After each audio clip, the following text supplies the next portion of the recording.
Anong klaseng babae ka, Alona? Dati asawa ka ng bilyonaryo tapos ngayon, naglalako na lang ng isda sa palengke? Amoy alat at pawis. Sigaw ng isang ginang habang pinagtatawanan siya ng mga tao. Nanlilisik ang mga mata ni Alona. Pinipigilan ng luha habang pasan ng kahon ng isda. Ngunit bago pa siya makasagot, dumating ang convoy ng mamahaling sasakyan. Bumaba ang mga gwardya. At lahat ay natahimik. Lumapit ang pinakamatanda. Malamig ang boses. Ma'am, kayo po ba si Alona Ilustre? Sir Damian wants you home. Napahinto siya. At mula sa di kalayuan, 4 na batang magkakahawig, nakasilip, nanginginig sa kaba.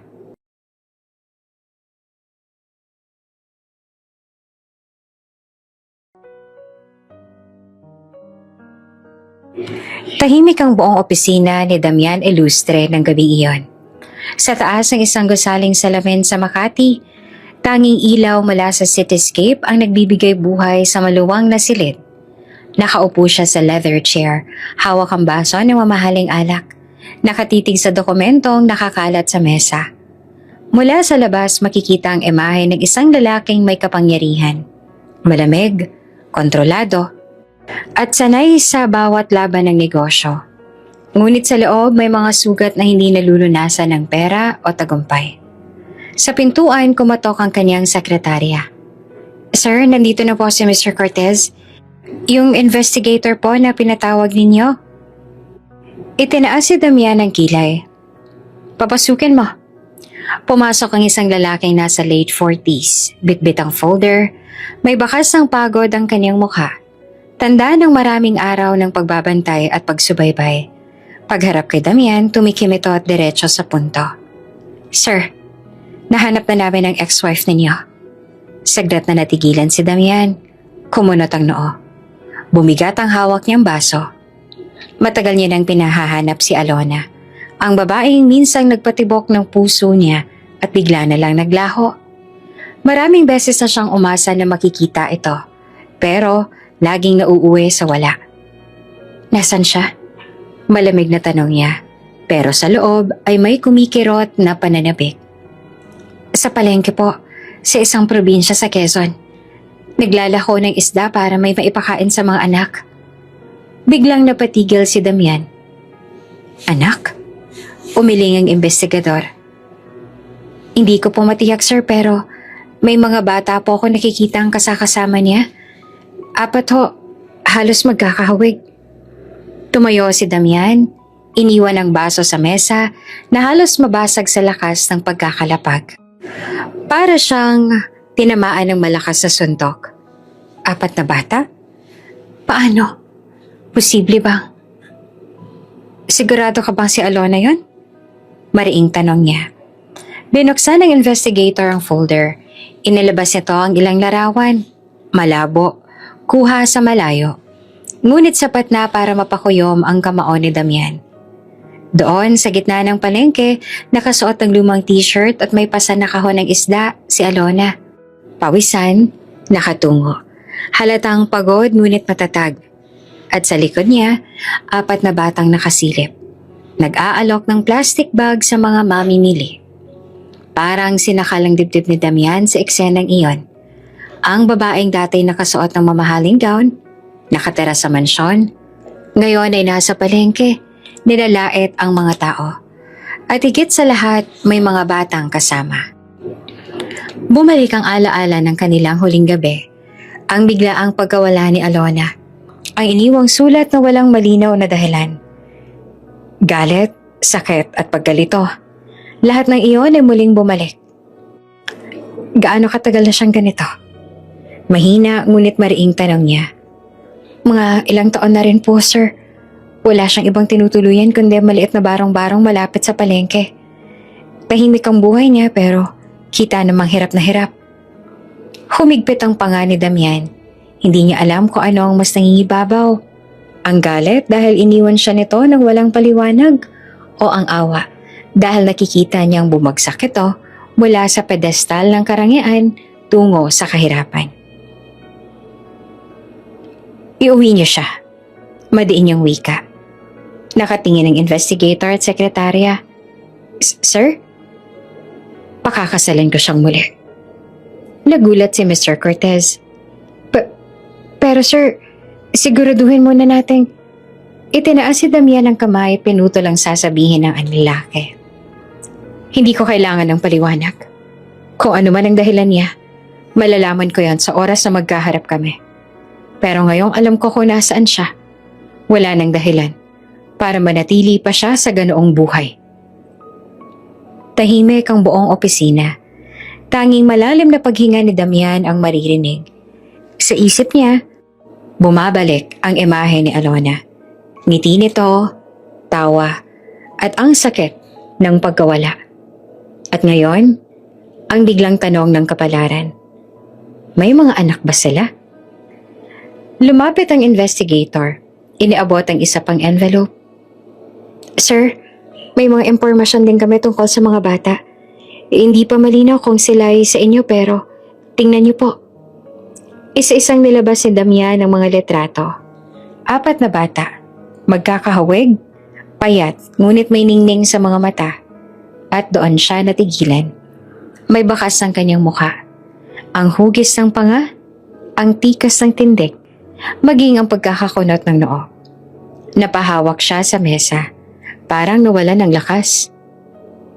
Ako ba ang kanilang ama? Bulong niya. Halos siya lang nakakarinig. Hindi sumagot ang investigator. Tanging pagyuko lang ang naging tugon. Saglit na katahimikan ang bumalot hanggang sa muling magsalita si Damian. Mariin, puno ng determinasyon. Maghanda kayo.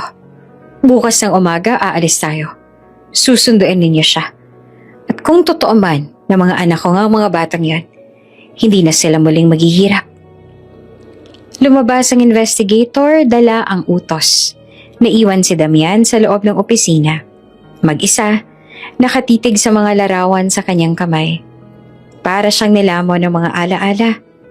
Naalala niya ang unang beses na nakita si Alona.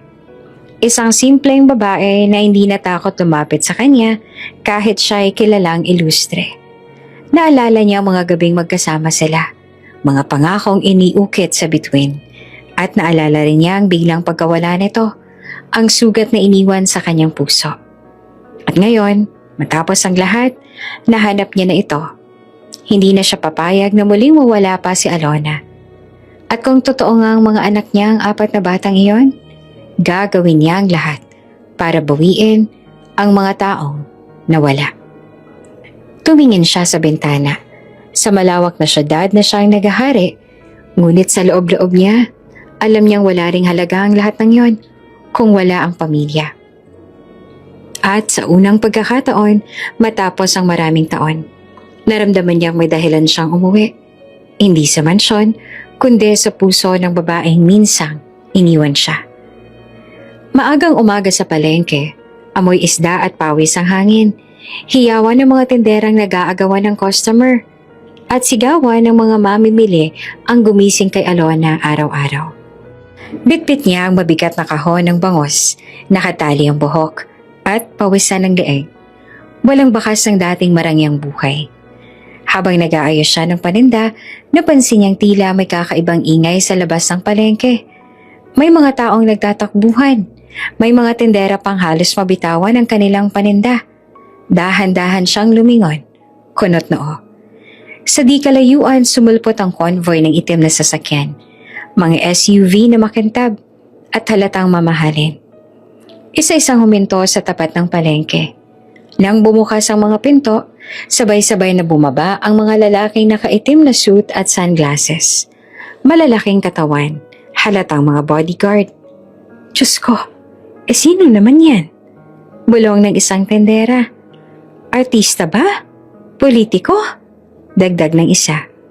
Ngunit nanlaki ang mga mata ng lahat nang marinig ang malamig na boses ng isang lalaki mula sa gitna ng mga gwardya. Ma'am, kayo po ba si Alona Ilustre? Halos mabitawan ni Alona ang hawak na bangos. Natigilan siya. Parang natuyuan ng laway ang lalamunan. Ako nga. Mahina niyang sagot. Ang mga tindera at mamimili ay sabay-sabay na palingon sa kanya. May mga nagsimula ng magbulungan. Aba naman, si Alona nilapitan ng mayaman. Ilustre? Di ba isang bilyonaryo yan? Ramdam ni Alona ang mainit na tingin ng lahat. Parang tinutusok siya ng libo-libong mata. Nagsimulang manlilisik ang kanyang paningin. Pilit na pinipigilan ng pag-iyak. Lumapit ang pinakamatandang bodyguard. Magalang, ngunit mahigpit ang tono. Ma'am, sumama na po kayo sa amin. Inutusan kami ni Sir Damian na sunduin kayo. Gusto niya kayong makita. Nanlamig si Alona. Hindi siya makagalaw. Sa isang iglap, lahat ng iniiwasan niyang alaala ay bumalik. Ang mansyon, ang marangyang buhay, at ang lalaking iniwan niya noon. Hindi ako pupunta. Matigas niyang sagot. Pilit na nagtatapang-tapangan. Ngunit nang makita niyang dumarami ang tao sa paligid at unti-unting lumalapit ang mga bata mula sa gilid ng palengke, 4 na maliliit na mukha na pilit nagsisiksikan sa likod ng kariton ng gulay, kinabahan siya. Baka madamay pa ang mga ito kung makilala ang mga gwardya. Ma'am, ayaw namin gumawa ng eksena rito. Dagdag ng bodyguard. Muling nagbulungan ang mga tao. May mga tumatawa. May mga nakikitang parang nanonood lang ng palabas. Hindi alam ni Alona kung ano ang mas nakakabigat. Ang kahihiyan sa harap ng madla o ang takot na mahila ng nakaraan na pilit niyang tinatakbuhan. Pinisil niya ang palad. Pilit pinapakalma ang sarili. Wala siyang magawa kundi ang sumama. Dahan-dahan niyang iniwan ang paninda. Hindi makatingin sa mga tao. Naririnig pa niya ang mga bulong. Di jackpot na naman yan. Pero tingnan mo, amoy isda na. Hindi na bagay sa mayaman. Pinilit niyang inangat ang ulo. Ayaw niyang magpakita ng kahinaan. Ngunit sa bawat hakbang papunta sa sasakyan, ramdam niyang bumibigat ang mundo. Pagdating sa SUV, mabilis siyang binuksan ng pinto. Sandaling nag-alinlangan si Alona. Huminto at tumingin pabalik. Sa malayo, nakita niya ang mga bata na nakasilip. Mga matang puno ng kaba. Tinitigan niya ang mga bata at bahagyang umiling. Parang sinasabing, "Huwag kayong lalapit, anak." Sumakay siya, walang salitang binitawan. Pumikit siya sandali habang sumasara ang pinto at naramdaman niyang tuluyang nagbago ang kapalaran niya mula sa araw na iyon. Sa loob ng sasakyan ay tahimik. Ang malambot na upuan, ang malamig na hangin mula sa aircon, malayo sa pawis at amoy ng palengke. Para bang dinadala siyang muli sa mundong iniwan niya noon. Ma'am, diretso po tayo sa Maynila. Naghihintay na si Sir. Sabi ng bodyguard sa unahan. Napasinghap siya. Manila, ang lugar na sinumpa niyang hindi na babalikan. Sumandal siya. Pinipigilang manginig ang kamay. Bakit ngayon? Bakit pagkatapos ng lahat ng taon? Bulong niya sa sarili. Habang umaandar ang convoy palabas ng palengke, hindi niya maiwasang sulyapan ang labas ng bintana. Ang mga mata ng mga tao ay nakatutok pa rin sa kanya. May halong inggit, panlalait at pagtataka. At sa isang sulok, muling nasilayan ang kanyang mga anak. Nakatayo, nagtataka kung bakit siya sumama sa mga estranghero. Napapikit siya ng mariin. Patawad mga anak, kailangan kong sumama. Kahit hindi ko alam kung anong naghihintay. Sa kabilang banda habang binabaybay ng convoy ang highway, papunta sa Maynila, si Damian ay nasa loob ng kanyang opisina. Nakahanda ang lahat. Isang silid sa mansyon, mga kasuotang bago, at mga taong mag-aasikaso. Ngunit higit sa lahat, naghihintay siya. Nakatayo siya sa harap ng malaking bintana, nakatingin sa malayo. Sa bawat minuto ay pakiramdam niya ay papalapit na ang sagot sa matagal ng tanong. Anong nangyari kay Alona? At bakit siya nawala? At sino ang mga batang kasama niya? Sa kanyang kamay, hawak pa rin niya ang isang lumang letrato. Si Alona, nakangiti sa mga panahong sila'y masaya. Babalik ka na sa akin, Alona. Bulong niya. At ngayong bumalik ka, hindi na kita palalayain pa. Samantala si Alona hindi naman mapakali sa loob ng sasakyan. Ang bawat kilometro ay parang nagdadala sa kanya ng palapit na mga sugat na ayaw niya nang balikan. Puno ng kaba ang kanyang dibdib. May halong galit, takot at isang lihim na pangamba. Paano kung matuklasan ni Damian ang katotohanan tungkol sa mga bata? Pumikit siya at tinakpan ng bibig para pigilan ng hikbi. Sa isip niya, iisa lang paulit-ulit na panalangin. Sana hindi niya malaman. Sana hindi niya malaman. Ngunit sa ilalim ng lahat ng takot, may bahagyang tinig na bumubulong. Tinig ng isang pusong minsang umiibig, minsang nasaktan, ngunit hindi kailanman nakalimot. At sa pagitan ng mga bulong at katahimikan, alam ni Alona, hindi niya matatakasan ang nakaraan. Sa loob ng malawak na mansyon ng mga ilustre, tahimik ang buong paligid. Ang mga chandelier ay kumikislap. Ang marmol na sahig ay makintab at ang malamig na hangin mula sa centralized aircon ay lalong nagbigay ng bigat sa tensyon. Sa gitna ng grand living room nakatayo si Damian, nakasuot ng itim na suit. Ang matalim niyang tingin ay nakapako sa pintuan. Hinihintay ang pagbukas nito. Hindi nagtagal dumating ang convoy. Bumaba ang isa sa mga bodyguard at maingat na inalalayan si Alona palabas ng sasakyan. Suot pa rin niyang simpleng damit na amoy palengke. Pawisan at may mantsa ng isda sa laylayan. Halos hindi siya akma sa marangyang paligid. Ngunit bawat hakbang niya papasok, hindi maikakaila ang ganda at dignidad na hindi nawala kahit pa dinala ng buhay sa hirap. Pagpasok sa living room, natigilan siya nang makita si Damian. Parang huminto ang oras. Ang lalaking minsang minahal, ngayon ay nakatayo sa kanyang harapan. Mas matikas, mas seryoso, at mas malamig ang mga mata. Hindi na ito ang lalaking nakilala niya noon na laging may ngiti at lambing. Alona, malalim, mabigat, puno ng emosyon ng boses ni Damian. Hindi agad nakasagot si Alona. Sa halip ay binaba niya ang paningin. Ayaw magpakita ng kahinaan. Damian. Naglakad si Damian palapit. Mabibigat ang bawat hakbang.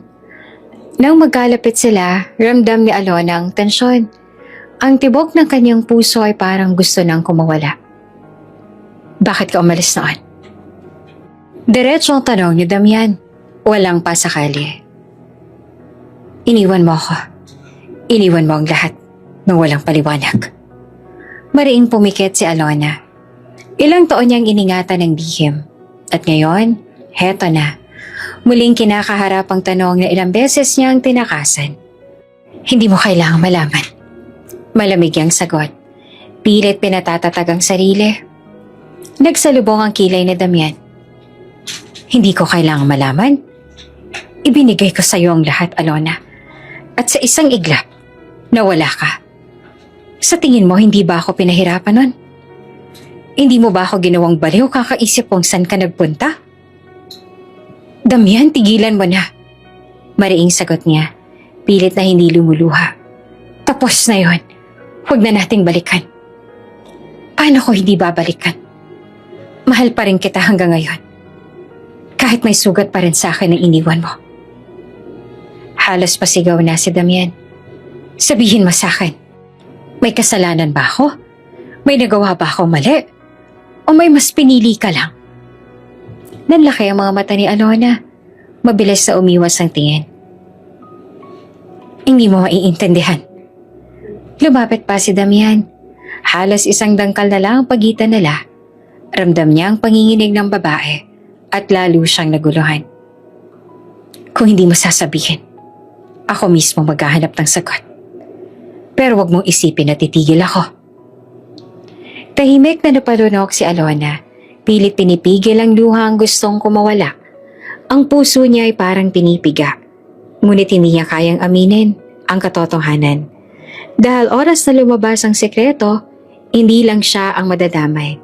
Pati ang mga batang walang kamalay-malay. Samantala sa labas ng mansyon, sa di kalayuan mula sa malaking tarangkahan, 4 na batang palihim na nakasilip. Pinilit nilang sundan ng convoy mula sa palengke. Nakasakay sa isang tricycle hanggang sa dulo ng kalsada. Doon sila bumaba at naglakad. Tahimik na nagtatago sa gilid ng mga puno. "Ate, sigurado ka pa nga dito si Mama?" Tanong ng isang pinakabata sa kanila. "Oo, dito dinala si Mama," sagot ng panganay. Mariing nakaditig sakaling dinadaanan ng mga sasakyan. "Hindi ko alam kung sino mga taong yun pero hindi ko hahayaang may mangyaring masama sa kanya." Nakayuko ang dalawa pang kapatid, halatang kinakabahan. Ngunit kahit takot, may tapang sa kanilang mga mata. Kahit maliit pa sila, malinaw na handa silang ipaglaban ang ina. "Babalik si Mama, sigurado ako," dagdag pa ng panganay. Pilit na pinatatatag ang boses. Balik sa loob ng mansyon. Muling sumiklab ang tensyon. "Alona," ani Damian na mas mahina na ang boses, ngunit puno pa rin ng bigat. "Naghintay ako ng mga taon para sa paliwanag. Sabihin mo lang sa akin kung bakit. Bakit mo ko iniwan?" Lumingon si Alona at diretso sa mga mata ng lalaki. Sa kabila ng puot at sakit, nakita niya pa rin ang dating Damian na minahal niya. Saglit siyang natigilan. "Dahil kailangan." Tanging naisagot niya at nanginginig ang tinig. "Hindi sapat ang sagot na yan." Mariing umiling si Damian. "May tinatago ka. At kahit anong gawin mo, malalaman ko rin ang totoo." Ngunit sa loob niya, alam niyang hindi na magtatagal, mabubunyag din ang lahat. Hindi nila alam na ang mismong araw na iyon ang magiging simula ng pagbagsak ng mga lihim na matagal na nilang pinagtatakpan. At sa loob ng mansyon, habang magkaharap sina Damian at Alona, ramdam nilang pareho na hindi sila makakataka sa katotohanang darating.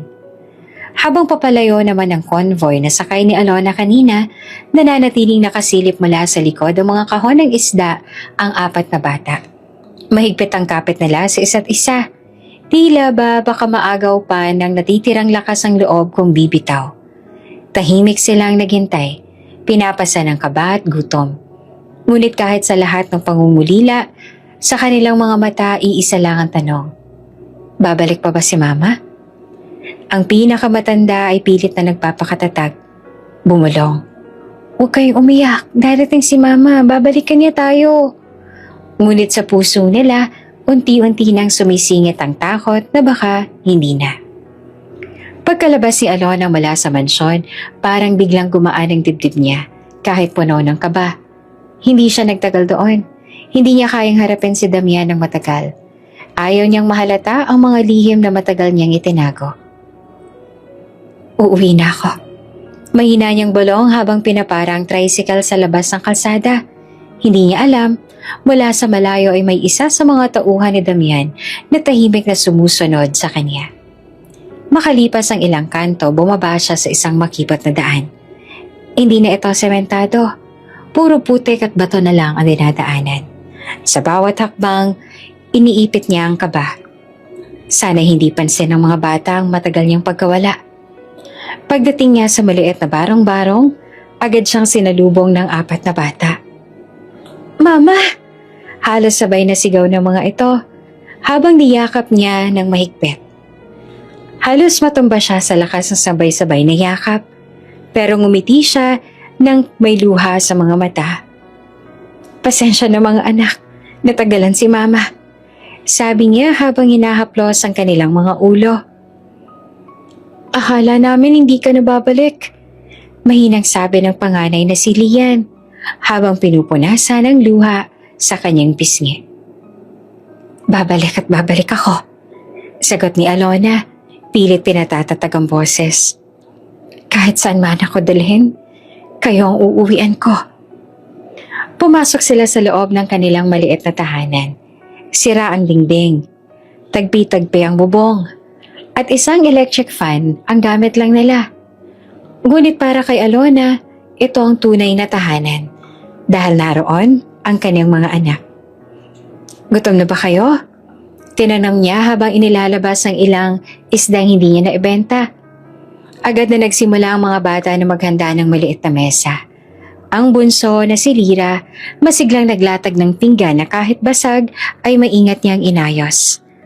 Habang nagluluto si Alona, hindi niya maiwasang mapatingin sa mga mukha ng kanyang mga anak. Lahat sila ay may hawig kay Damian, lalo na kapag ngumiti o kapag tumatawa. Kaya mas pinili niyang wag na lang sabihin sa ama nila ang totoo. Baka lalo lang silang mapahamak.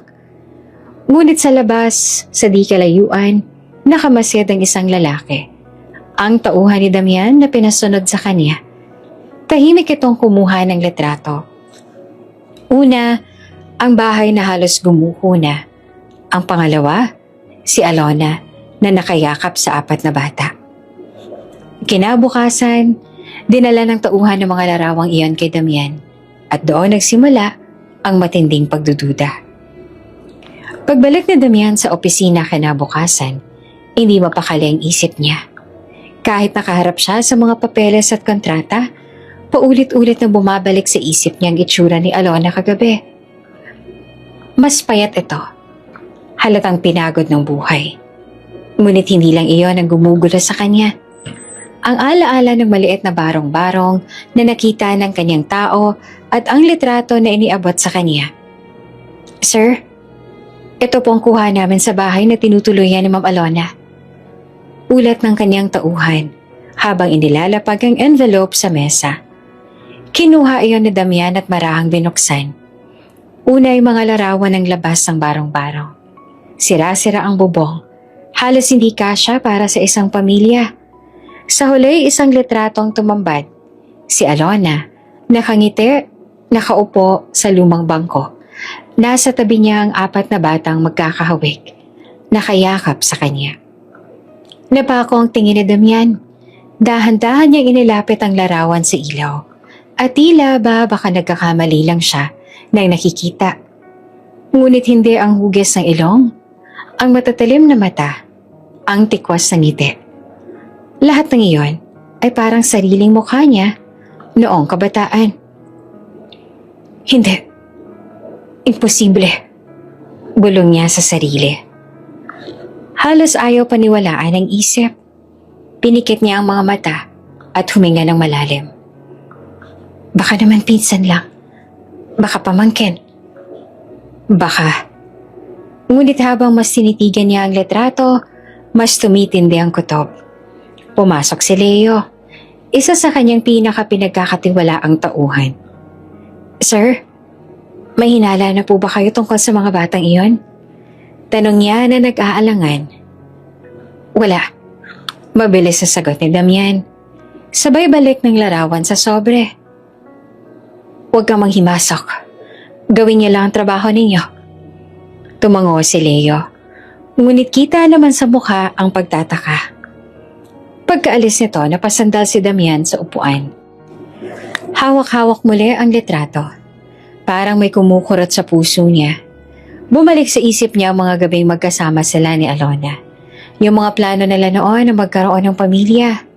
Magpalaki ng mga anak at magsimula ng bagong buhay na malayo sa gulo ng negosyo.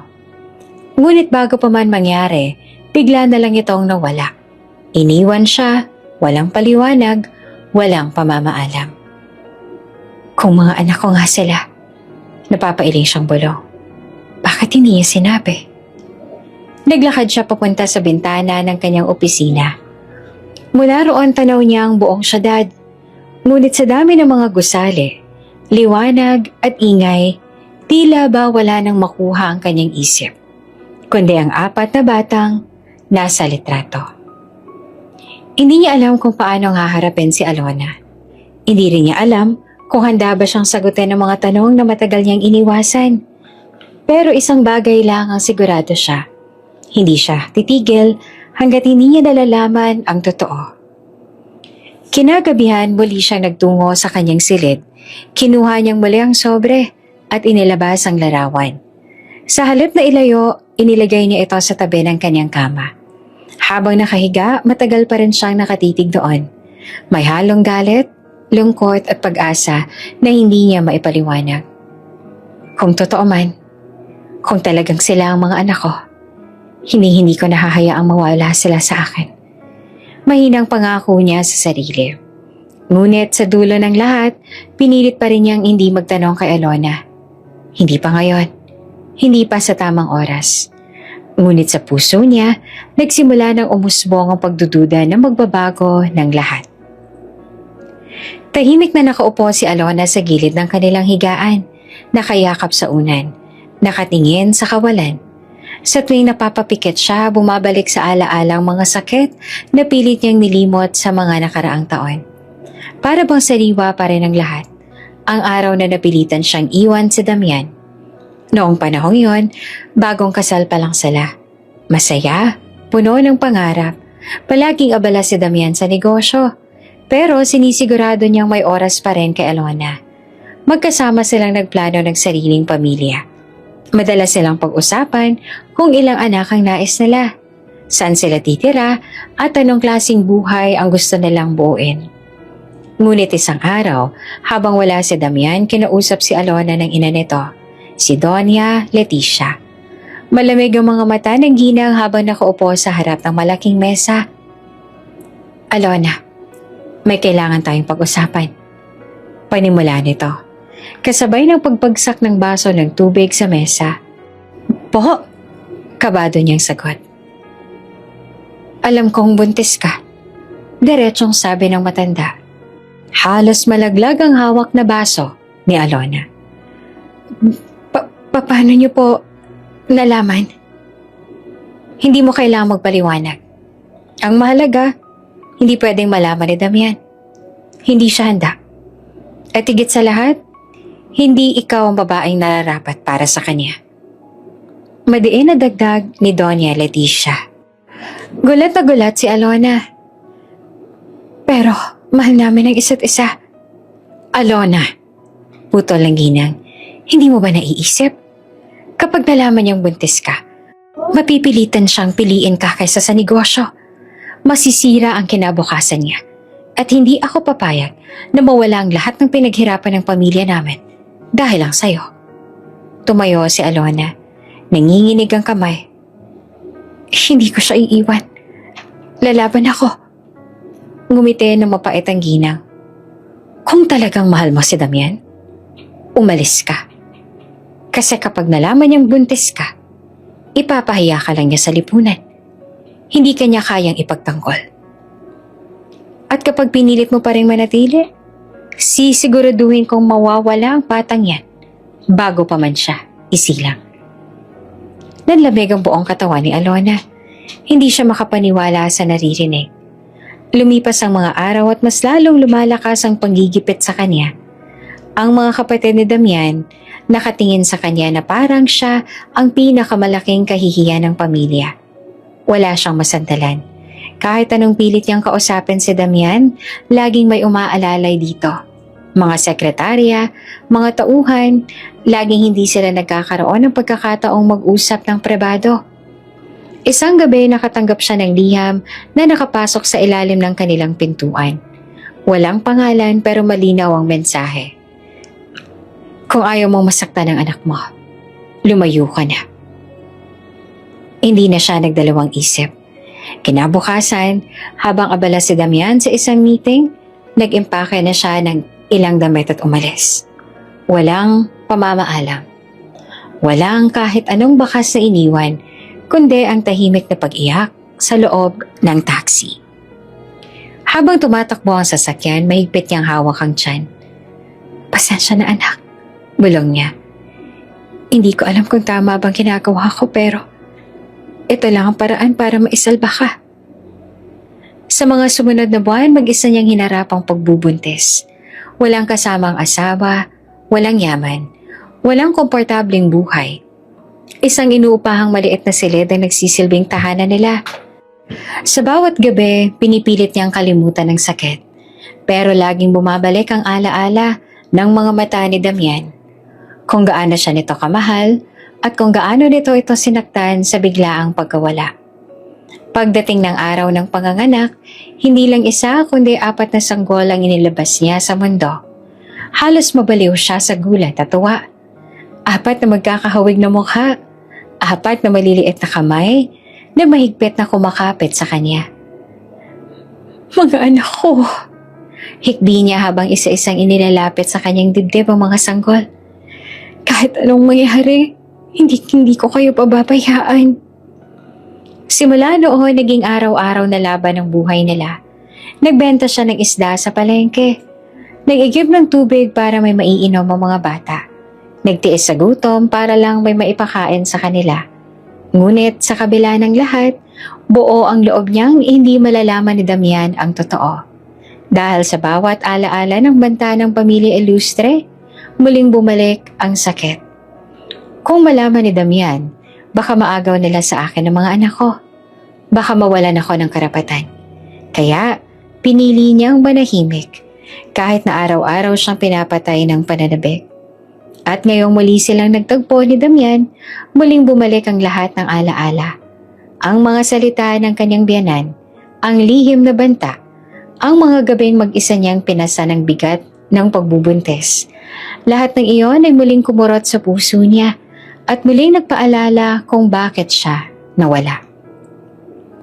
Maghapon nang hindi mapakali si Damian. Sa opisina pa lang, wala siyang nagawang maayos. Pabalik-balik siya sa upuan. Paulit-ulit na binubuksan ang mga dokumento, ngunit wala namang naaalala sa binabasa. Sa halip, ang mga mukha ng apat na batang nakita sa litrato ang hindi mawaglit sa isip niya. Kaya kinahapunan nagpasya siyang magmaneho ng mag-isa. Hindi niya sinabi sa mga tauhan kung saan siya pupunta. Gusto niyang lumayo. Kahit sandali. At baka sakaling mahimasmasan ang isip niya. Hindi niya alam kung bakit siya napapunta sa palengke. Marahil dala ng kutob. Marahil dala ng pag-asang baka muli niyang makita ang mga bata. Sa gitna ng amoy ng isda at gulay at ingay ng mga tendera, bigla siyang natigilan. Sa dulo ng makipot na daan, may isang batang lalaki na nakaupo sa bangketa.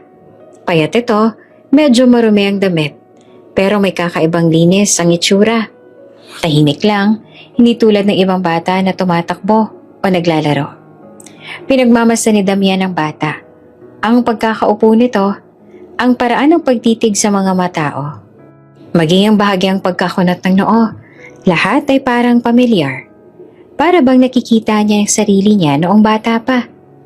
Lumapit ang isang tendera. Nag-abot ng tinapay sa bata. Lance, kumain ka na muna habang naghihintay ka sa mama mo. Nagpasalamat naman ang bata. Mahinahong tinanggap ang pagkain. Salamat po, tiya. Sa unang beses na narinig ni Damian ang boses nito, parang tinamaan ang dibdib niya. Malalim para sa edad, pero may halong hiya at lambing. Ganoon din ang boses niya noon, ayon sa kwento ng yumaong ama niya. Hindi na siya nakapagpigil. Lumapit siya ng kaunti. Hindi inalis ang tingin sa bata. At bago pa siya makalapit ng tuluyan, tumingin si Lance diretso sa kanya. Kuya, mahina pero malinaw ang boses ng bata. Kilala kita. Napako sa kinatatayuan si Damian. Anong pangalan mo? Tanong niya at pilit pinapakalma ang sarili. Lance po, sagot ng bata nang walang alinlangan. Sabi ni Mama, wag daw po ako makikipag-usap sa hindi ko kilala. Pero pakiramdam ko kilala kita. Nanlaki ang mga mata ni Damian. Lance. Isa sa apat na batang nakita niya sa litrato. At ngayon, nasa harapan niya mismo. Walang halong pagdududa. Bago siya makasagot, may boses na tumawag mula sa dulo ng kalsada. Lance, huwag kang lalayo. Dalawang batang babayang mabilis na lumapit, kasamang isa pang mas maliit na bata. Ang una, si Lian, ang panganay. Hawak-hawak ang braso ng bunsong si Laika. Halatang protektado niya ang mga kapatid. Ang pangalawa naman ay si Lira. May mga dalang bayong ng gulay. Habol-habol ang hininga. Lance, sabi ko huwag kang makikipag-usap kung kani-kanino. Awat ni Lian habang hinahapit ang braso ng kapatid. Pagkagalitan tayo ni Mama. Pero ate, lumingon si Lance kay Damian. Parang kilala ko siya. Nagtagpo ang mga mata ni Damian at ni Lian. May pagtataka, may takot, at may halong pagtatanggol sa kapatid ang tingin ng bata. Si Lyra naman ay nakatitig lang, para bang nagtataka kung sino ang estrangherong ito. Si Laika, ang bunso, nakahawak ng mahigpit sa ate at tila mangiyak-ngiyak. Hindi makagalaw si Damian. Sa harapan niya, naroon ang 4 na batang nasa larawan. Hindi na larawan lamang, kundi buhay, humihinga at nakatingin sa kanya. Lahat sila ay may hawig sa kanya. Ang mga mata, ang hugis ang mukha, pati na ang paraan ng pagkilos. Gusto niyang lapitan. Gusto niyang tanungin. Gusto niyang sabihin ang nasa isip niya, pero natigilan siya. Paano kung hindi sila sa akin? Paano kung maling akala lang ito? Ngunit sa bawat segundo na lumilipas, lalong lumalakas ang kutob niya. Halika na, Lance. Mariing wika ni Lian habang hinilang kapatid palayo. Baka makita pa tayo ni Mama na nakikipag-usap sa iba. Tumalikod sila at naglakad pa palayo. At naiwan si Damian na parang binagsaka ng mundo. Gusto niyang sundan pero pinigilan niya ang sarili. Hindi iyon ang tamang oras. Hindi pa. Habang nakatayo sa gitna ng palengke, hindi niya na napigilan ang mabigat na buntong hininga. Ang boses na Lance ay paulit-ulit na bumabalik sa isip niya. Ang mga mata ng mga bata ay parang salamin na nagsasabi ng isang katotohanang pilit niyang hinahanap. Sila nga ba ang mga anak ko? At sa gabing iyon, sa unang pagkakataon matapos ang mahabang panahon, nakaramdam si Damian ng takot. Takot na baka ang mga taon na nawala ay hindi niya na mababawi pa. Maghapon ay hindi mapakali si Damian. Nasa mesa siya pero hindi makakain. Nasa kwarto pero hindi makatulog. Ang larawan ng 4 na bata ay paulit-ulit na pumapasok sa isip niya. Ang tanong na ayaw niyang bitawan, sila ba? Mga anak ko? Kinagabihan, pinatawag niyang tauhan na pinasunod kay Alona. Tahimik itong pumasok at iniabot ang mga kuha nitong litrato. Isa-isang binuklat ni Damian ang mga iyon. Unang kuha si Alona, kasama ang batang nakangiti. Pangalawa, si Alona, hawak-hawak ang isa pang bata. Sunod ay larawan ng maliit na barong-barong na halatang tirahan nila. Pero ang pinakahuling litrato ang tuluyang nagpahinto sa puso niya. 4 na bata, magkakatabi, nakayakap kay Alona. Lahat sila magkakahawig. Lahat sila ay parang siya. Nanginginig ang kamay ni Damian habang hawak ang larawan. Napalunok siya. Parang natuyo ang lalamunan. Hindi niya na kayang pigilan pa ang tanong na matagal nang kumakain sa kanya. Kinabukasan, agad niyang pinuntahan si Alona sa bahay nila. Hindi na siya nagpaligoy-ligoy pa. Pagharap pa lang nito sa sala, agad niyang nilabas ang mga litrato at inilapag sa mesa. Alona, mabigat ang boses niya na puno ng emosyon. Sino sila? Nanlaki ang mata ni Alona nang makita ang mga litrato. Halos hindi siya makahinga. Napaatras siya ng bahagya. Hawak ang dibdib.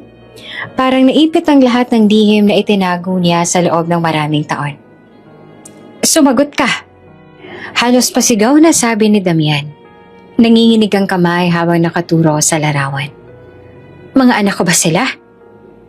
Tahimik si Alona. Nakatungo, hindi makatingin. Ramdam ni Damian ang pag-iwas niya at lalo siyang nagingit-ngit.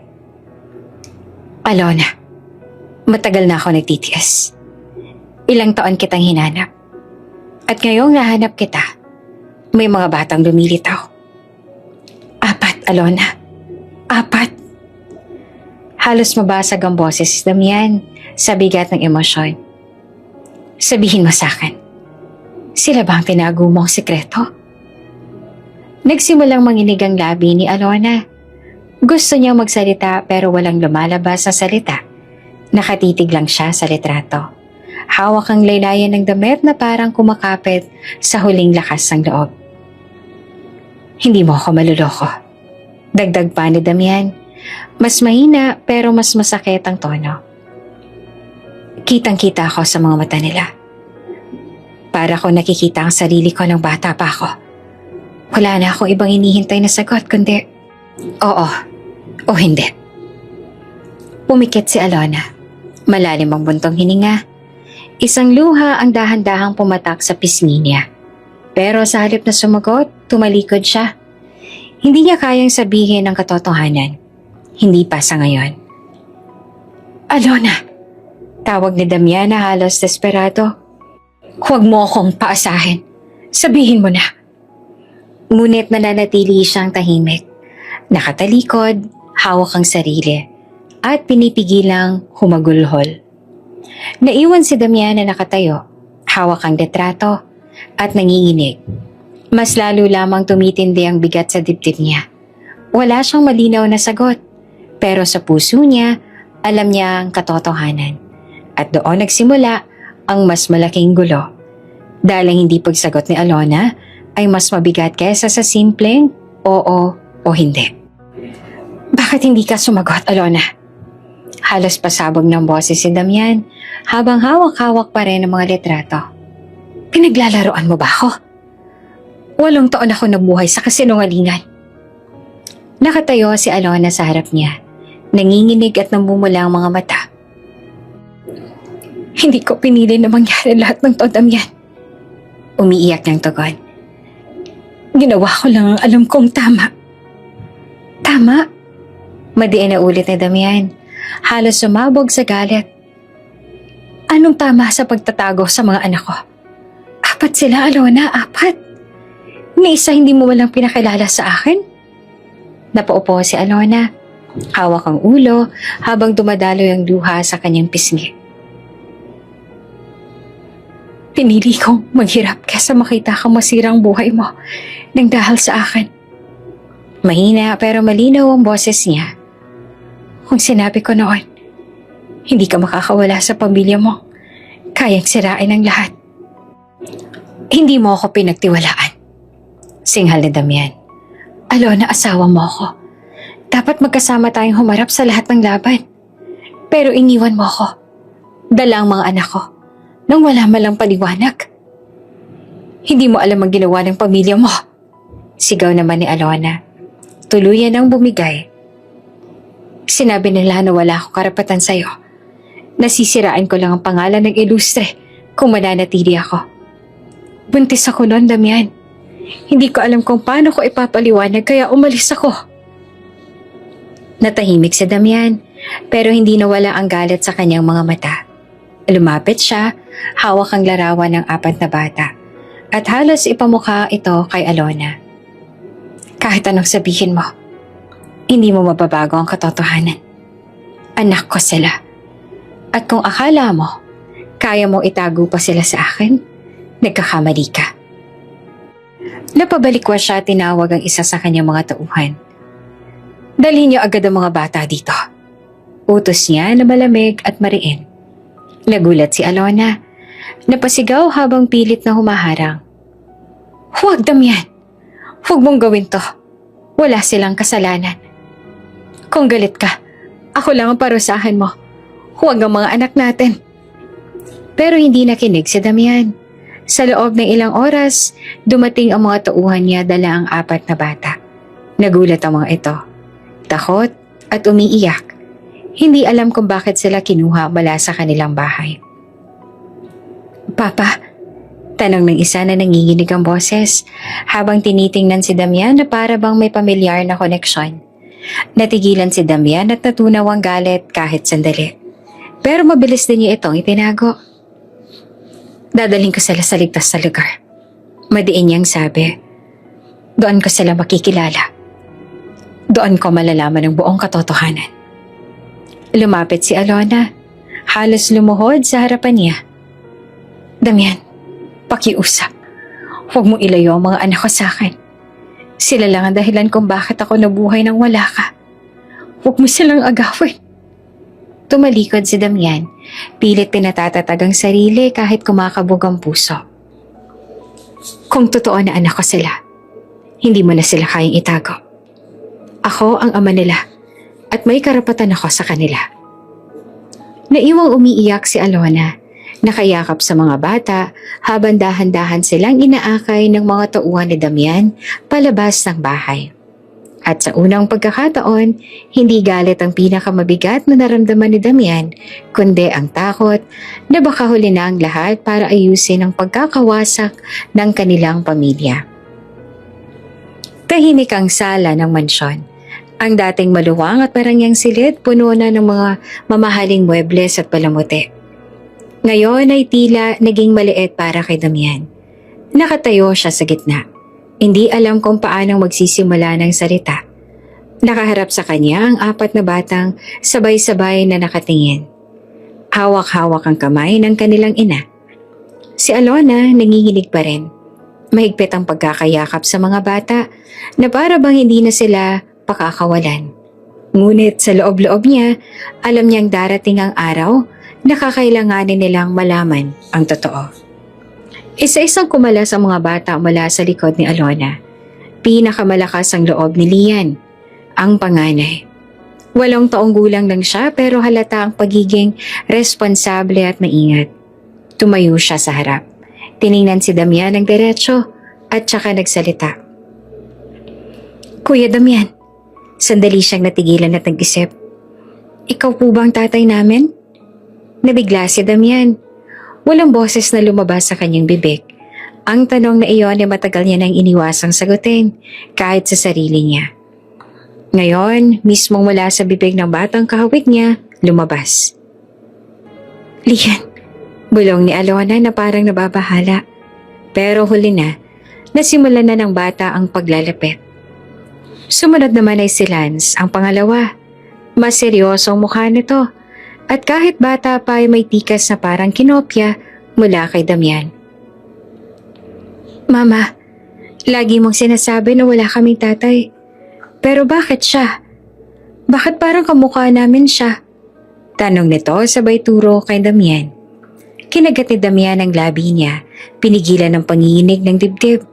Halos bumaligtad ang sikmura niya sa dami ng emosyong sabay-sabay na dumaloy. Galit, saya, pagtataka, lungkot. Sa likuran ay dahan-dahang lumapit si Lira. Tahimik itong bata at sa halip na magsalita agad, ibinuka niya ang maliit na notebook na lagi niyang dala. May iginuhit siya roon. Isang batang lalaki at isang batang babae, magkahawak ng kamay. Tapos sa pagitan nila ay isang lalaking matangkad na may suit. Nilapit niya iyon kay Damian. Si Papa ba to? Mahina pero malinaw ang tanong niya. Nalaglag ang balikat na Damian. Halos bumigay na ang tuhod niya sa bigat ng damdamin. At sa huli, lumapit naman ang bunso, si Laika. Malambing at iyakin. Agad siyang kumapit sa laylayan ng pantalon ni Damian. Hindi pa man sigurado pero umaasa. Totoo ba? Papa ka namin? Tanong niya habang nangingilid ang luha. Hindi na nagsalita si Damian. Ramdam niya na mababasag lang ang boses niya kung pipilitin pa niya. Sa halip, isa-isang lumapit ang mga bata. Una, si Lian na parang ate pa rin. Kahit nanginginig ay sumunod naman si Lance. Nakakunot ang noo pero hindi tumigil sa pagtitig sa mukha niya. Kasunod si Lira na hawak pa rin ang notebook niya. At huli si Laika na mahigpit ang pagkakayakap sa binti niya. Walang salita, wala nang kailangang paliwanag. Lumuhod si Damian at sabay-sabay niyang niyakap ang 4. Ang yakap na iyon hindi lang para ipakita ang pagkilala, kundi para puna ng 8 taong hindi niya sila nakasama. Mga anak, bulong niya. Halos hindi marinig pero sapat para sa mga bata. Si Alona ay nakatayo sa gilid. Tuluyan ang bumigay ang luha. Nakita niya ang eksenang matagal niyang pinangarap pero kinatatakutan. Ang sandaling makilala ng mga anak nila ang tunay na ama. Damian, mahina niyang wika ngunit pinutol ito ni Damian na hindi naman bumitaw sa mga bata. Alona, sabi niya sa tinig na puno ng bigat. Hindi ko man alam ang dahilan. Pero ngayon, hindi ko nahahayaang mawala pa sila sa akin. Hindi ko hahayaang lumaki pa sila na iniisip na wala silang ama. Oops! May break muna. Gusto mo bang ma-shoutout dito sa channel ni Ate Jane? Mag-comment lang ng lesson you learned from the latest story uploaded. Dahil pipili kami ng isang best comment of the day para i-shoutout sa susunod na upload. Kaya huwag kalimutang mag-iwan ng lesson you learned after you watch this video. Maraming salamat! Shoutout nga pala kina Susana Zapico from Sandawa, Davao City, Nena Daen from San Jose, Panganiban, Camarines Norte, at Yolanda Reyes from Naples, Italy. Sa ating mga taga-subaybay, paki-comment naman po sa baba kung taga saan kayo para alam ko kung hanggang saan umaabot ang mga kwento ni Ate Jane at para ma-shoutout ko kayo sa mga susunod pa nating mga kwento. Maraming salamat sa pakikinig.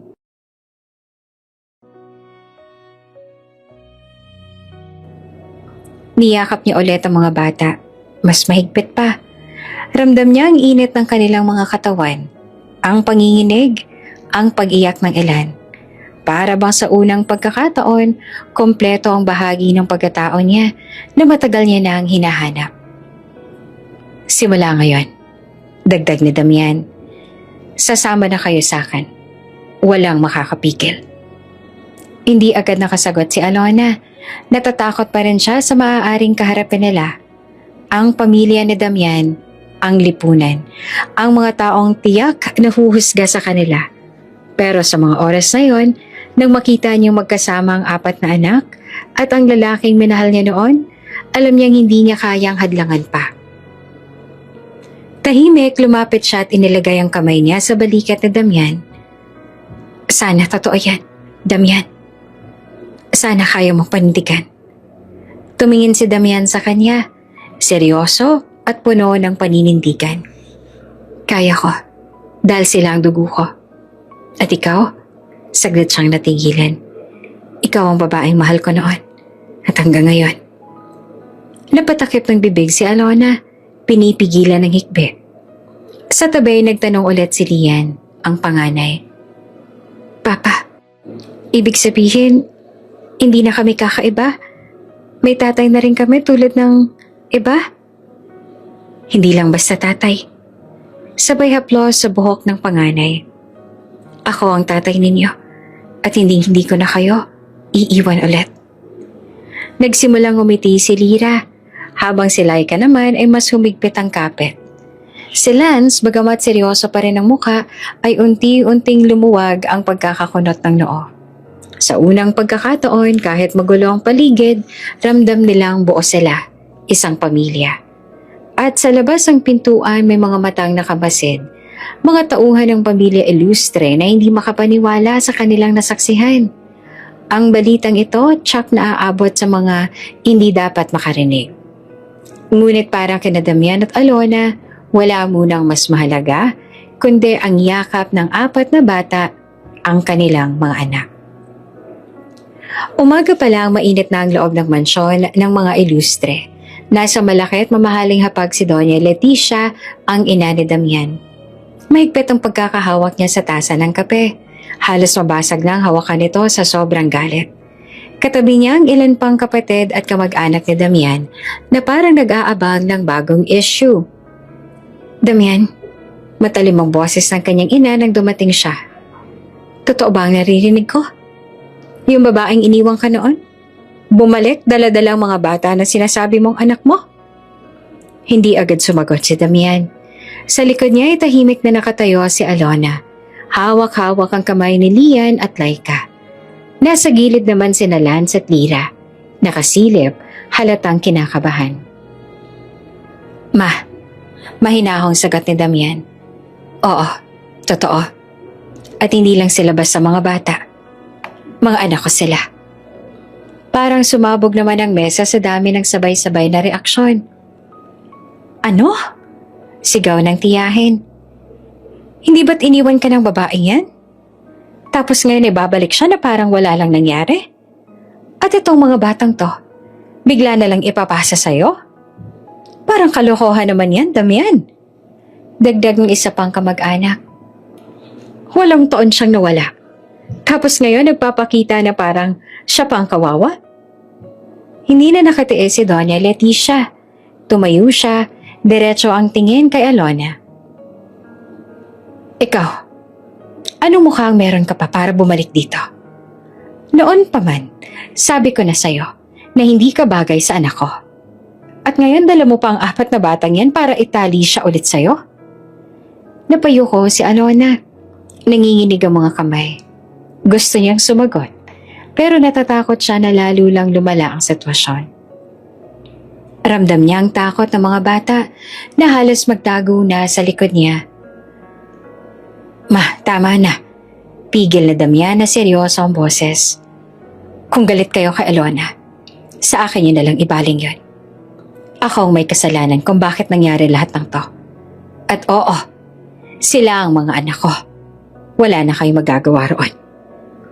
Damian, mariing sabi ng ina, hindi mo iniisip ang ginagawa mo. Ang pangalan ng pamilya natin, ang negosyo, ang lahat ng pinaghirapan natin, madadamay. Pag nalaman ng lipunan na may mga anak ka sa babaeng yan, anong tingin mo sasabihin nila? Pinisil ni Damian ang sentido niya, pilit pinapakalma ang sarili. Ma, ano bang mas mahalaga sa inyo? Yaman o pera? O pamilya ko? Dahil kung hindi niyo kayang tanggapin sila, handa akong lumayo. Parang biglang natigilan ang lahat. Hindi akalain ng pamilya na maglalakas loob siyang magsabi ng ganon. Napatingin si Alona kay Damian. Halatang hindi makapaniwala sa mga narinig. Muling namuo ang luha sa mata niya. Hindi dahil sa takot, kundi sa pag-asa. Ngunit hindi pa rin tapos ang galit ng ina ni Damian. Lahat ng babae pwede mong piliin, Damian. Pero bakit siya? Isang tendera ng isda sa palengke? Anong sasabihin ng mga kaibigan ko kapag nalaman nila? Babae na iniwan ka? Babae na nagpahirap sa'yo siya? Tapos babalik lang dito na parang may karapatan? Humakbang si Damian palapit kay Alona at sa mga bata. Pinulupot niya ang braso sa kanila na para bang sinasabi sa lahat na walang makakahiwalay sa kanila. Dahil siyang mahal ko. Malinaw at matigas niyang sagot. At sila ang mga anak ko. Hindi ko na uulitin ang pagkakamali ko noon na pinabayaan ko silang mawala. Kung hindi niyo kayang tanggapin, pasensya na. Pero ito ang pamilya ko ngayon. Tahimik ang buong silid. Tanging ang mabilis sa paghinga ni Doña Leticia ang maririnig. Ang mga kamag-anak naman ay nagtinginan. Hindi makapaniwala sa katigasan ng loob ni Damian. Si Alona halos hindi makapaniwala sa tapang ng lalaki. Matagal niyang hinintay ang sandaling may magsasabi na hindi siya iiwan. At ngayon, mismo si Damian ang humaharap sa lahat ng tao laban sa kanya. Lumapit si Lian, mahigpit na hinawakan ng kamay ng ama. Papa, ayaw po ba nila sa amin? Tanong niya na inosenteng boses pero may halong lungkot. Lumuhod si Damian para makapantay sila ng tingin. Huwag mong intindihin yon, anak. Ang importante, nandito ako. Nandito ang mama ninyo. At kayo, walang makakabawas sa halaga ninyo. Hinila ni Lance ang ating niya palayo kay Damian at bumulong. Basta, kasama natin si Papa. Okay lang. Sumang-ayon naman si Lyra, tahimik na yumakap kay Alona. Habang si Laika ay mahigpit na kumapit sa leeg ni Damian. Napatitig si Doña Leticia sa eksena. Kahit pilit niyang pinatitigas ang sarili, ramdam niya ang kakaibang koneksyon ng mga bata kay Damian. Ngunit hindi niya pa rin kayang lunukin ang galit. Damian, malamig niyang wika. Hindi ito matatapos dito. Tandaan mo, hindi lang puso ang pinag-uusapan. Ang pangalan ng ilustre ay hindi mo basta-basta isasakripisyo para lang sa isang babaeng katulad niya. Tumayo si Damian, buo ang tindig.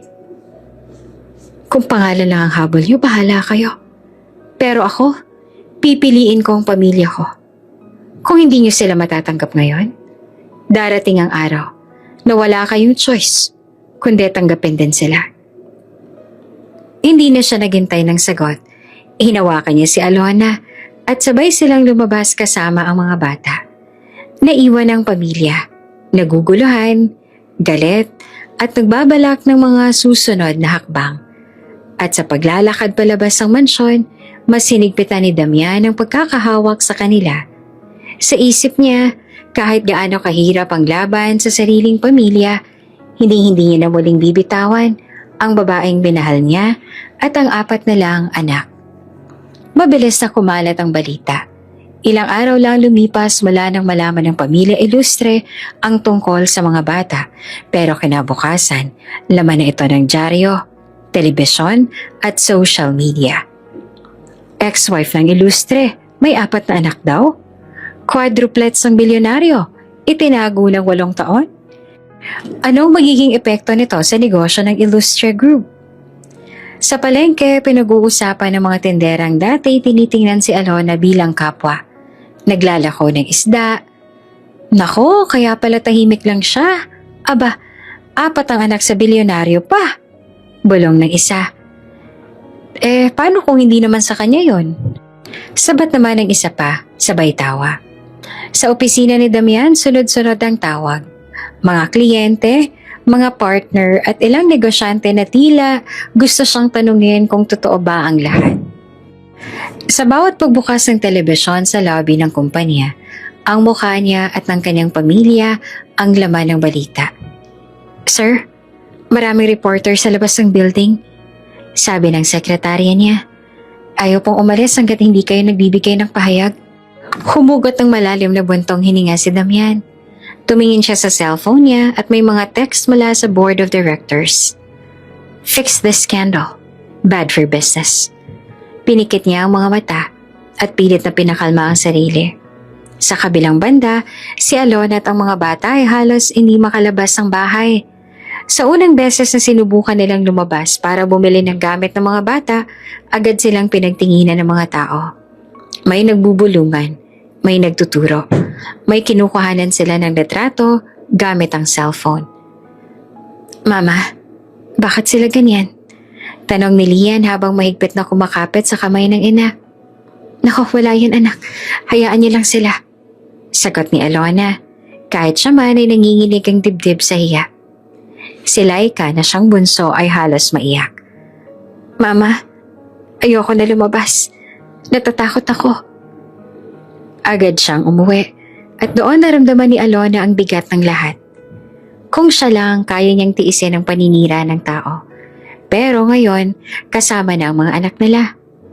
Samantala, hindi lamang chismis ang problema. May mga negosyanteng matagal nang naiinggit kay Damian. Ginamit nila ang pagkakataon para sirain siya.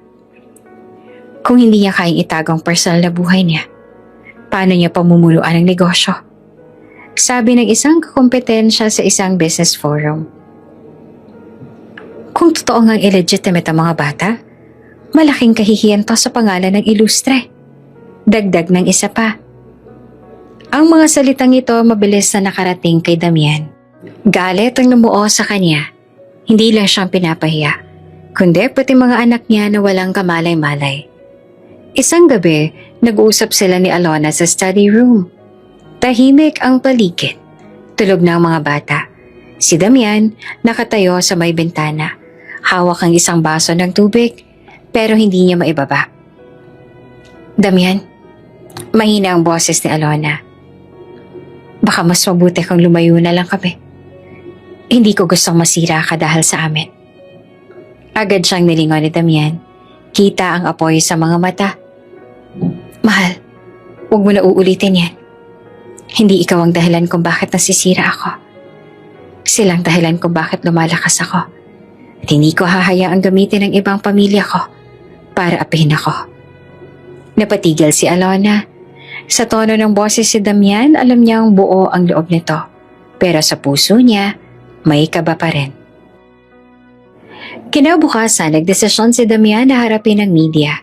Nagdao siya ng press conference, puno ng tao ang function hall, mga camera na nakatutok, at halos mabingi siya sa ingay ng mga reporter na nagtatanong sabay-sabay.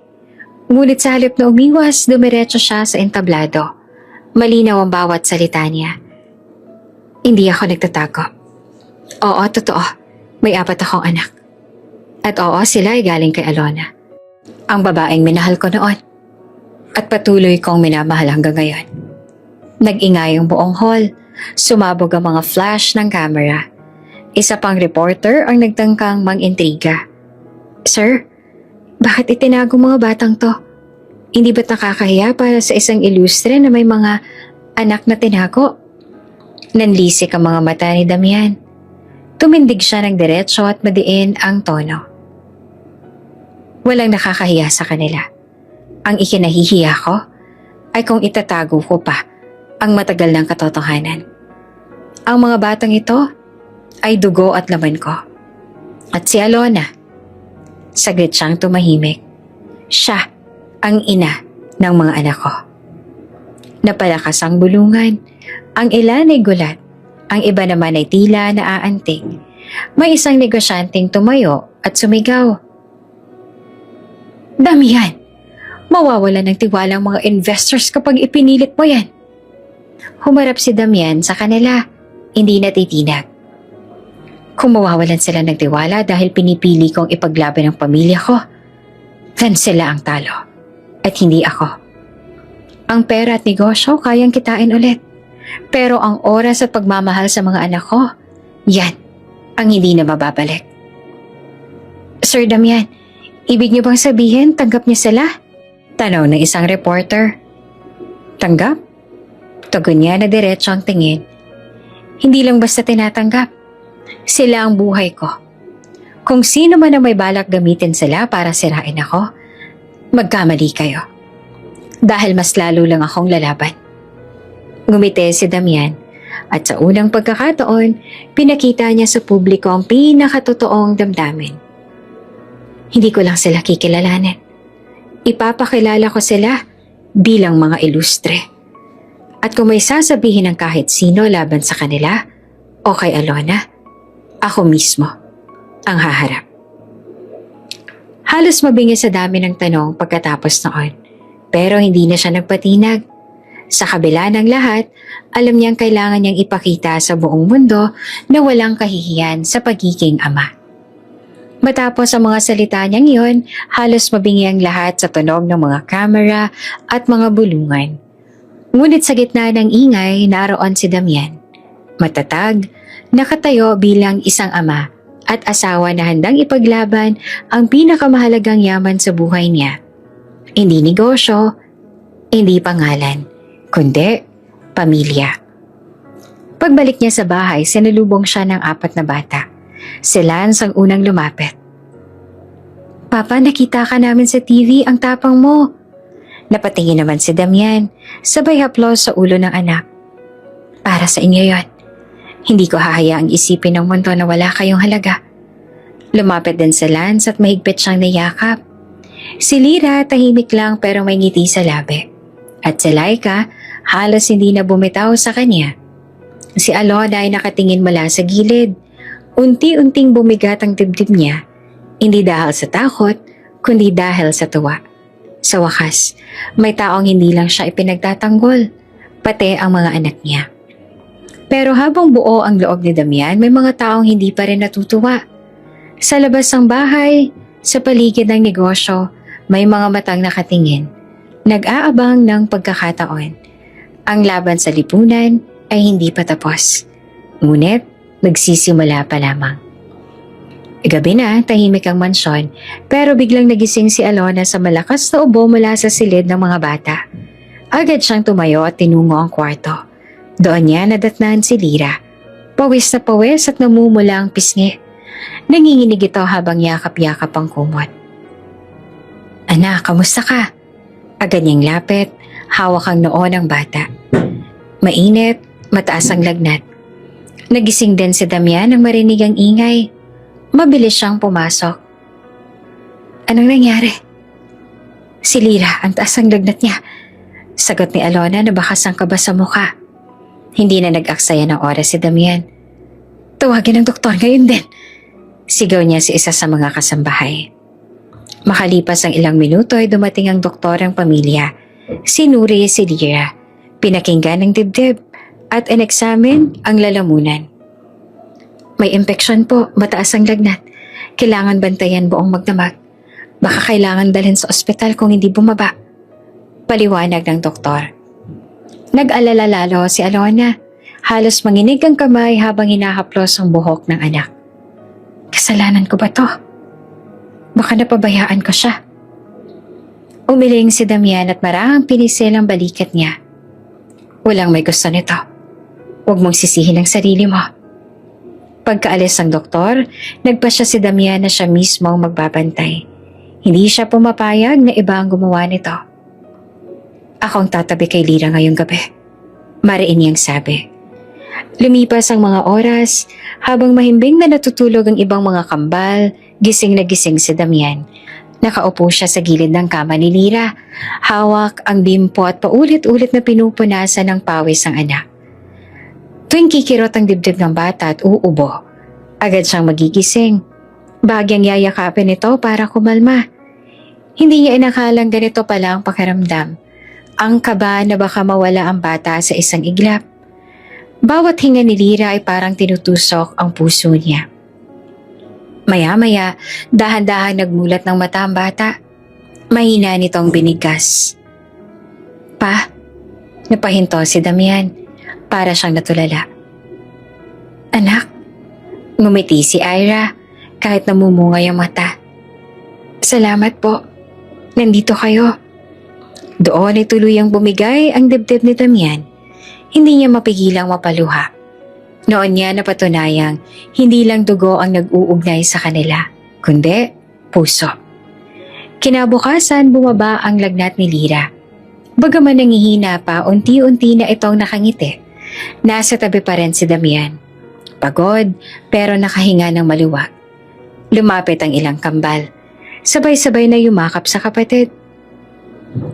Huwag mo kaming takutin ng ganyan, Lira. Biro pa ni Lance. Halatang gusto lang na mapatawa. Nag-aalala kami ng sobra. Dagdag pa ni Lian. Promise, gagaling ka na. Sabat ni Laika habang iniaabot ang tubig para sa ate niya. Napangiti naman si Damian sa eksena. Kita niya ang pagmamahala ng magkakapatid. At alam niyang parte na siya ng mundong iyon ngayon. Paglabas ni Alona mula sa kusina, dala ang sopas. Nakita niya si Damian na nakaupo pa rin sa tabi ng kama ni Lira. Hindi ka ba natulog buong gabi? Tanong niya.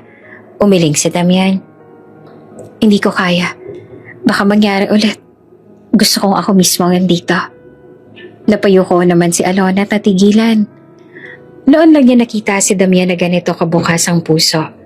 Noon lang din niya naramdaman na tunay na may ama na ang kanyang mga anak. Salamat. Mahina niyang sambit na halos pabulong. Ngumiti si Damian, nakatingin kay Lira na mahimbing nang natutulog. Ako dapat ang magpasalamat. Dahil pinaramdam niyang lahat sa akin na totoo ang pamilya. Sa mga sumunod na araw mabilis na gumaling si Lira. Pero ang gabing iyon, ang gabing bantay sarado siya ni Damian, ay hindi na nila malilimutan. Sa puso ng bilyonaryo, malinaw na hindi lamang pangalan o yaman ang kaya niyang ipaglaban. Kaya niyang isuko lahat basta't hindi niya mawawala ang mga anak. Umaga pa lang ay ramdam na ang bigat ng hangin sa mansyon ng mga ilustre. Tahimik ang lahat ng tauhan. Halatang may mabigat na mangyayari. Sa loob ng malawak na sala, nakaupo si Doña Leticia. Matikas pa rin ang tindig kahit may edad na. Hawak niya ang tasa ng kape. Malamig na pero hindi man lang niya natikman. Ang mga mata niya ay mahigpit na nakatuon sa pinto. Hinihintay ang pagbabalik ng kanyang anak. Ilang minuto pa ay dumating si Damian.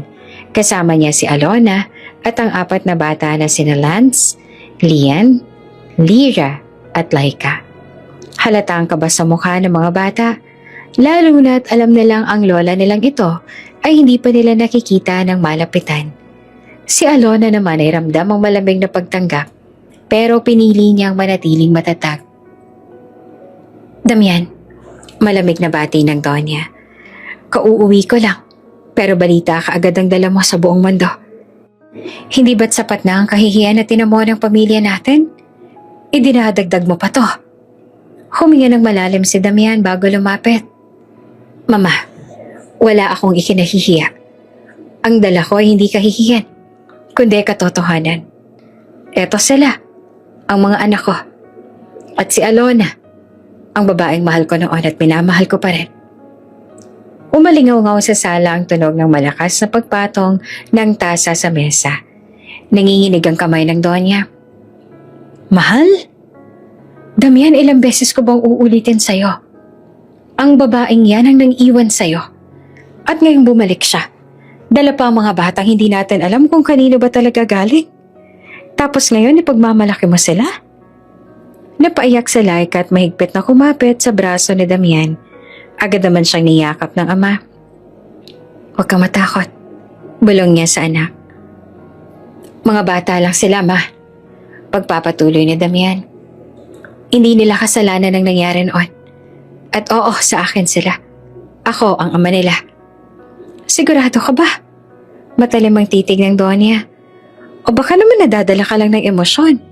Damian, anak, isipin mo ang yaman, ang pangalan, ang negosyo. Lahat ng ito ay tinayo ng ama mo para sa'yo. Tapos isusugol mo para lang sa babaeng yan? Tinuro niya si Alona. Puno ng paghamak ang kaniyang boses. Hindi na nakatiis si Alona. Pasensya na, Doña Leticia. Alam kong galit kayo sa akin. Pero hindi ko naman po ginusto ang lahat ng nangyari. Kung alam niyo lang kung anong pinagdaanan ko, baka maiintindihan ninyo. Pero paano niya maiintindihan kung siyang dahilan kung bakit lumayo si Alona kasama ang mga anak niya? Hindi ko kailangan maintindihan ng isang kagaya mo. Mariing sagot naman ng matanda. Kung talagang mahal mo si Damian, bakit ka pa bumalik? Bakit mo siya pinahirapan? Nangilid na ang luha ni Alona. Naglakad si Damian papalapit sa kanyang ina. Ma, oras na para pakinggan niyo rin ako. Sa totoo lang, matagal na akong mayaman. Lahat ng ari-arian, negosyo at kapangyarihan, hawak ko na. Pero may isang bagay na wala ako noon. Pamilya. At ngayon nandito na sila. At hindi ko sila iiwan. Pamilya. Mapait na tawa ni Leticia. Pamilya bang tawag mo riyan, Damian? Pinaghirapan ng mga ilustre ang respetong ito sa lipunan. At ngayon gusto mong sirain dahil sa pamilya mong yan? Kung yaman at respeto lang sukatan, matagal na akong kompleto, ma. Sagot ni Damian. Mariin ang boses. Pero kahit bilyones pang pera ko, kahit gaano karaming taong yumuyuko sa pangalan ko, hindi niyo pa rin maibibigay ang bagay na pinaka-importante sa akin. Ang pagkakaroon ng mga anak. Natatawag sa akin ng papa. At ng babaeng mamahalin ko. Ng totoo. Tahimik ang mga bata, pero ramdam ang bigat ng bawat salita. Si Lance, ang panganay, naglakas ng loob at lumapit kay Doña Leticia. Lola, ayaw naman po naming manggulo. Gusto lang po naming makilala ang pamilya ni Papa. Makilala ka rin bilang lola namin. Sabi ng bunsong kambal. Natigilan ng Donya. Sandaling lumambot ang kanyang tingin, pero mabilis din iyong nawala. Lola? Bulong niya, para bang hindi niya kayang tanggapin. Lumapit din si Dian, hawak ang kamay ni Lira. Kung ayaw niyo po sa amin, hindi po namin kayo pipilitin. Pero sana, huwag niyo pong saktan si Mama. Kasi kahit mahirap lang kami, ginawa niya ang lahat para sa amin. Napapikit si Damian. Ramdam ang bigat ang sitwasyon. Muli niyang hinarap ang ina. Mama, hindi ko hinihingang pahintulutan niyo. Pero sana maintindihan ninyo na desisyon ko ito. Kung pipiliin ko man si Alona at ang mga bata, hindi ibig sabihin na tinalikuran ko kayo. Pero kung pipigilan niyo ako, wala akong magagawa, kundi ipaglaban sila. Naging mabigat ang katahimikan. Tila ba ang buong mansyon ay nakikiayon sa tensyon sa loob ng sala. Damian, Mariin ang tinig ni Leticia. Kung yan ang pipiliin mo, huwag mong asahan ng suporta ko. Tandaan mo, ang pamilyang tinatanggihan mo ngayon, ang bumuhay at nagtaguyod sa'yo. Diretsong tumingin si Damian sa kanyang ina. At tandaan niyo rin, ma, ang pamilyang to, sabay tingin kina Lance, Lian, Lyra, Laika at Alona, ang magbibigay ng dahilan para magpatuloy ako. Kung yaman lang, matagal ko nang hawak yan. Ang kulang ay pamilya. At ngayon, buo na ako. Napatigil ang Donya. Hindi siya makapagsalita. Pero malinaw sa lahat na hindi pa tapos ang laban. Mabigat ang katahimikan sa mansyon matapos ang matinding bangayan ng mag-ina. Si Damian, buo ang loob na paninindigan ng pamilya niya. Samantalang si Doña Leticia, tahimik na nakaupo sa sala. Halos wala ng lakas sa mga tauhan ng bahay. Nakikiramdam lang sila sa bawat nangyayari. Kinabukasan, hindi mapakali si Leticia. Magdamag siyang nag-iisip. Nakatingin sa lumang larawan ni Damian noong bata pa. Sa retrato, nakangiti si Damian habang nasa tabi ng ama nito. Napapikit siya at napabuntong hininga. Bakit parang ako na lang naging hadlang sa kaligayahan ng anak ko? Bulong niya sa sarili. Habang nasa ganoong pag-iisip, biglang pumasok sa Lance sa silid. Hindi ito natatakot. Dala ng inosenteng tapang ng isang bata. Lola, mahina nitong tawag. Napalingon ng matanda. Bakit ka nandito? Tanong niya. Medyo malamig ang tono. Pasensya na po, sagot na Lance. Pero gusto ko lang pong sabihin na hindi naman namin gustong agawin si Papa sa inyo. Gusto lang namin na maging bahagi ng buhay niya. Gusto rin namin makilala kayo. Natigilan si Leticia. Hindi niya inaasahang maririnig iyon mula sa isang bata. Nakikita niya sa mga mata ni Lance ang parehong ningning ng kanyang anak noong kabataan. Nang sumunod na araw, si Damian ay umalis para asikasuhin ang negosyo. Naiwan sa mansyon si Alona at ang mga bata. Nasa hardin sila, naglalaro nang mapansin ni Doña Leticia ang simpleng saya ng pamilya. Si Lian at Lyra ay nagtutulungan sa pag-aayos ng bulaklak. Si Laika naman ay masayang tumatakbo habang hinahabol ang aso ng mansyon. At si Alona nakaupo lamang sa ilalim ng puno. Nakangiting pinagmamasdan ang mga anak. Lumapit si Leticia, mabigat pa rin ang hakbang pero may kakaibang lambing na sa kanyang mga mata. Hindi kaagad nakapagsalita si Alona. Tumayo siya at nagbigay galang. Magandang hapon po, Donya. Tahimik ang ilang segundo bago nagsalita ang matanda. Hindi ako sanay na humihingi ng tawad, Alona. Nagsimula siya. Mababa ang boses. Pero, ngayong nakikita ko ang mga apo ko at kung paano mo sila pinalaki kahit mag-isa, mali ako. Mali ako sa lahat ng akala ko tungkol sa'yo. Naluha si Alona. Hindi siya makapagsalita agad. Hinawakan niya ang kamay ni Leticia na nooy nanginginig. Salamat po, Donya. Hindi ko hinahangad na maging kalaban ninyo. Ang gusto ko lang ay mabuhay ng tahimik ang mga anak ko. Biglang lumapit si Lance at nagtanong, Lola, totoo po ba na kayo ang mama ni Papa? Nagulat si Leticia, pero ngumiti siya sa unang pagkakataon. Oo, apo. Ako ang mama ng papa ninyo. Ibig sabihin, mahal mo rin kami tulad ng pagmamahal ni Papa sa amin? Sabat naman ni Laika, sabay yakap sa binte ng matanda. Hindi na napigilan ni Leticia ang luha. Yumuko siya at niyakap si Laika ng mahigpit. Isa-isa ring lumapit si Lance at Lyra at nakipagyakapan sa kanya. Mga apo, bulong ni Leticia. Patawarin ninyo ako. Sa halip na tanggapin ko kayo agad, pinahirapan ko pa kayo at ang mama ninyo. Wala pong problema, Lola. Sagot naman ni Lyra na mahina pero malinaw. Basta kasama ka na namin, mas masaya si Papa. Nang makabalik si Damian sa mansyon, bumungad sa kanya ang eksenang hindi niya inaasahan. Nakita niyang yakap-yakap ni Leticia ang 4 na bata at si Alona naman ay nakangiti habang pinapahid ang luha. Mama? Halos hindi makapaniwala si Damian. Tumingin si Leticia sa kanya, tumayo. Damian, anak, patawarin mo ako. Natakot ako mawala ang lahat ng pinaghirapan natin. Pero mali pala ako. Ang tunay na kayamanan ay ito. Sabay turo sa mga bata.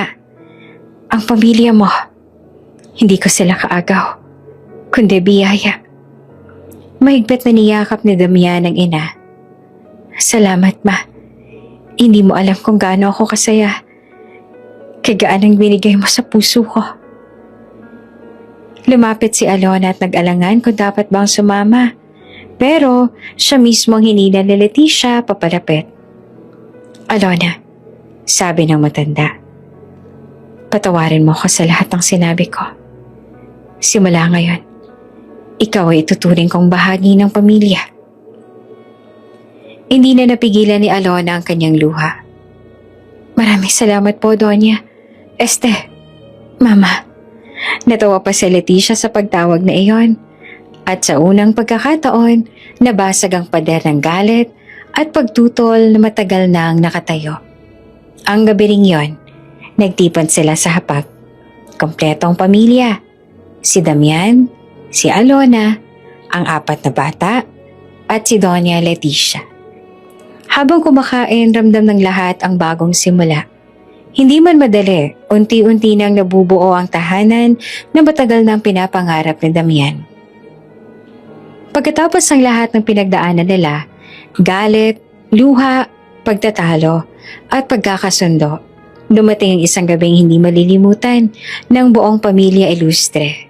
Sa hardin ng mansyon, maliwanag ang mga ilaw na parang bituin. Ang mga mesa ay may bulaklak at ang hangin ay may dalang katahimikan na nagbibigay ng kakaibang aliw.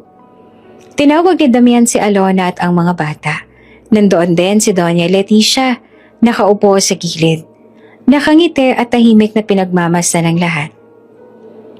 Papa, bakit ang daming kandila? Tanong ni Laika habang hawak ang maliit na kamay ng kanyang ate na si Lira. May sorpresa si Papa, sagot ni Lian na parang may kutob na nang mangyayari. Huminga ng malalim si Damian. Lumapit siya kay Alona. Nakasuot ng simpleng damit, ngunit mas kumikislap pa kaysa sa kahit anong alahas. Hinawakan niya ang kamay nito at dahan-dahan siyang lumuhod sa harapan ng mga anak at ng kanyang ina. Nagulat si Alona. Damian, anong ginagawa mo? Mahina niyang tanong. Diretso ang tingin ni Damian, puno ng emosyon ng boses. Alona, matagal na kitang minamahal. Matagal na kitang hinanap. At kahit anong sakit ang pinagdaanan natin, ikaw pa rin ang babaeng mahal ko. Sa harap ng ating mga anak at pamilya natin, may hihilingin ako. Kinuha niya mula sa bulsa ang isang kahon. Nang buksan niya iyon, kumislap ang isang simpleng singsing. Hindi lang mamahalin kundi may kahulugan. Iyon ang kaparehong singsing na dapat sanay ginamit niya noon. Alona, mahal. Tuloy niya, nanginginig ang boses. Pakakasalan mo ba ako muli? Ngayon, hindi na kita pababayaan. Napatakip ng bibig si Alona. Nangingilid ang luha. Ang mga bata ay napasigaw. Papa? Mama? Oo na agad, Mama! Sigaw ni Lance sa tuwang-tuwa. Oo na, Mama! Dagdag naman ni Lira na halos lumundag sa saya. Nagkatinginan sina Alona at Damian. Nakita niya sa mga mata ng lalaki ang tapat na pagmamahal at ang pangakong matagal niyang inaasam. Oo, Damian, sagot ni Alona. Mahina, ngunit puno ng emosyon. Oo, pumapayag ako. Umalingaw-ngawang palakpakan at hiyawan ng mga bata. Si Laika halos hindi mapakali sa tuwa. Si Lian ay lumapit at niyakap ang kanilang mga magulang. Si Doña Leticia naman tahimik na pinahid ang kanyang luha. Lumapit siya at niyakap sina Damian at Alona. Anak, ngayon lang kita nakitang ganitong kasaya. At ikaw, Alona, salamat at pinatawad mo ako at tinanggap mo muli ang anak ko.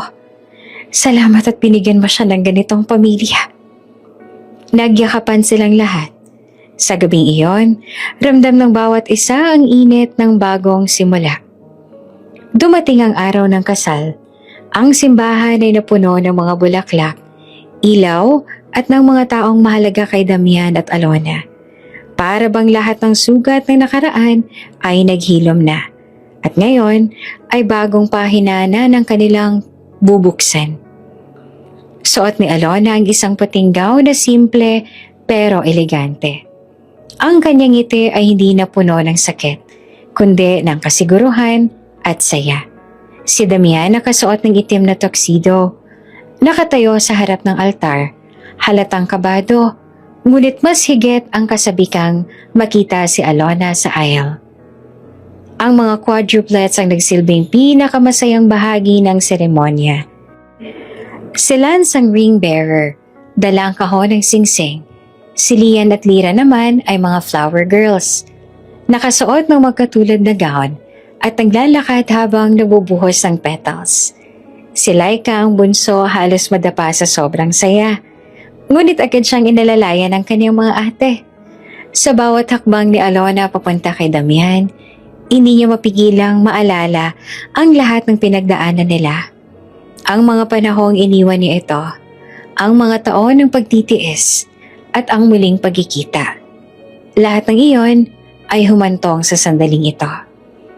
Pagdating niya sa altar, sinalubong siya ni Damian at sabay silang humarap sa pare. Tahimik ang lahat habang binibigkas ang mga panata. Alona, sabi ni Damian, mahigpit ang hawak sa kamay niya. Mula ngayon, hindi na kita iiwan. Hindi na kita hahayaang maghirap mag-isa. Ikaw at ang mga anak natin ang buhay ko. Mahal na mahal kita. Hindi naman napigilan ni Alona ang maluha. Damian, matagal ako natakot. Pero ngayon, alam kong ligtas na ako sa piling mo. Oo, handa ako magsimula ang muli kasama ka. Mahal na mahal din kita. Nang ilagay nila ang singsing sa isa't isa, nagpalakpakan ng lahat. Ang mga bata ay sumigaw ng yehey, kasal na sila. Habang tumatakbo papunta sa kanilang mga magulang. Sa pagtatapos ng seremonya, nagyakapan silang anim. Si Damian, Alona at ang 4 na bata, buo na ang pamilyang matagal nang sabik na mabuo. Ngunit sa gitna ng kasiyahan, may isang taong nakatayo sa likuran ng simbahan. Hindi siya kilala ng karamihan. Nakaitim na Amerikana at tahimik na nakamasid sa mga bata. Matama ng tingin niya kay Lance, pagkatapos ay kay Lyra. Umihip ang malamig na hangin nang dahan-dahan siyang lumabas ng simbahan. Walang nakapansin kung hindi isang batang saksi. Naiwan ang tanong, sino siya at ano ang lihim na dala niya? Habang abala sa kasiyahan ng lahat, nakabitin ang misteryong ito. Tila may bagong kwento na magsisimula pa lamang.